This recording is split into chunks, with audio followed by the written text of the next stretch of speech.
Hello everyone, আমি বিপাশা। কেমন আছো সবাই? আমার চ্যানেলে তোমাদের সবাইকে অনেক অনেক স্বাগত জানাই। বেশ কিছুদিন ধরে মা বলছিল কিছু ব্লাড টেস্ট করতে, মা মালদায় যাবে। তো আমি ভাবলাম মায়ের সাথে চলে যাই, তাতে মাম্মারও একটা হেলথ চেক আপ হয়ে যাবে। সকাল সকাল উঠে মেয়ের খাবার দাবার প্যাক করে তাড়াহুড়ো করে বেরিয়ে গেছিলাম, তাই আর বেরোনোর ক্লিপ নিতে পারিনি। কিন্তু তাড়াতাড়ি বেরিয়ে আর কি হয়েছে, ডাক্তারের ওখানে ডাক্তার দেখাতে দেখাতে প্রায় 2টো মতন বেজে গেছিলো। সকালে তাড়াহুড়ো করে আর কিছু খাওয়া হয়নি, এত খিদে পেয়ে গেছিল, তাই কাছাকাছি একটা রেস্টুরেন্টে চলে এসেছিলাম। কি সুন্দর জায়গাটা দেখো। আমরা আর কয়েকজনই তখন এসেছিল। আমরা মালদায় কোনো কাজে আসলে বেশিরভাগ সময় এই রেস্টুরেন্টটাতে এসেই খাওয়া দাওয়া করি। মোটামুটি ভালোই রান্নাবান্না করে। রান্নাবান্নার থেকেও ভালো লাগে এটার অ্যাম্বিয়েন্সটা, ভীষণ সুন্দর করে সাজানো। মেয়েকে আমি খুব অসুবিধায় না পড়লে বাইরে তেমন খাওয়াই না, বাড়ির থেকে খাবারটা ক্যারি করার চেষ্টা করি। তো বাড়ি থেকে খাবার যেটা নিয়ে এসেছিলাম ওটাই ওকে খাইয়ে দিচ্ছিলাম। এই যে সব অর্ডার করা খাবার এখন আমাদের টেবিলে। দেখেই মন জুড়িয়ে যাচ্ছিল, আর দেরি না করে তাড়াতাড়ি খাওয়া শুরু করে দিলাম। এত সুন্দর সাজিয়ে গুছিয়ে দিলে কার না খেতে ভালো লাগে, যদিও পুরোটা একা খাওয়া সম্ভব হয়ে ওঠে না। হাতে একটু সময় ছিল, তাই ভাবলাম ফিরে আসার আগে 1 বছর আগে যাকে দেখেছিলাম তাকে গিয়ে আবার টুক করে একটু দেখে আসি। হ্যাঁ, এই যে পুচকুটাকে দেখেছো, যাকে কোলে নিয়ে আমি এত খুশি। সে আর আমার মেয়ে একই কেবিনে, 2টো আলাদা আলাদা বেডে, 2টো মায়ের কোল থেকে 10 ঘন্টা তফাতে শুধু এসেছিল।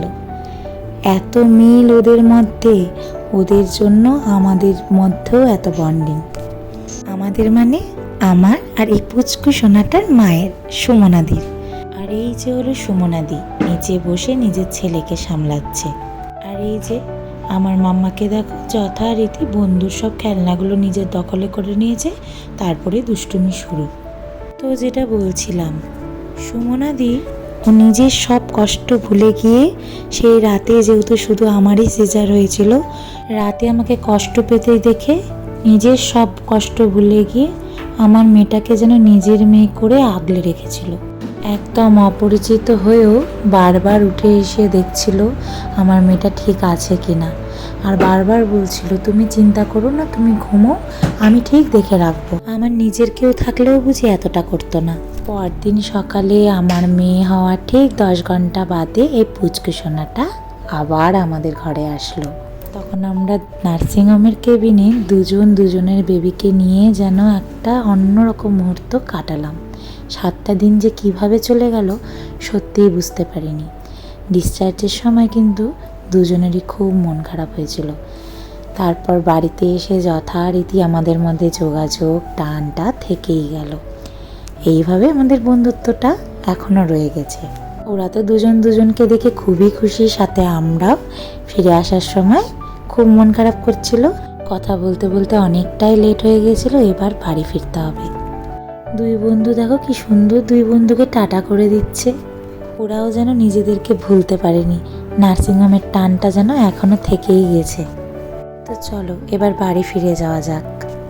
গাড়িতে প্রায় বাড়ি পৌঁছাতে 45 মিনিট থেকে 1 ঘন্টা মতন লাগবে। তো আর দেরি না করে বেরিয়ে পড়লাম।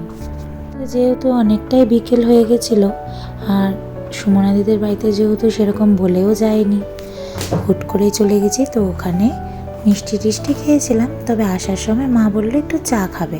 আমি আর বোন যেহেতু চা খাই না, তাই জন্য আমরা নিয়ে নিচ্ছিলাম আমার জন্য ব্রেড টোস্ট, আর বোনও খেয়েছিল ম্যাগি। সাথে আমি একটু ঘুগনিও খাবো ভেবেছিলাম, ওটা মাও খাবে। তবে এই ধাবাটার চাটাই বেশি ভালো করে দেখে মা এখানে আসলে চাটাই বেশি খায়। এই যে এখানে আমাদের খাবার এক এক করে রেডি করছে, আর বোন গিয়ে আমাদেরকে গাড়িতে দিয়ে আসছে। আমি আর মা গাড়িতেই ছিলাম। মাম্মা কোলের মধ্যে ঘুমিয়ে গেছিল, তাই আর নামিনি।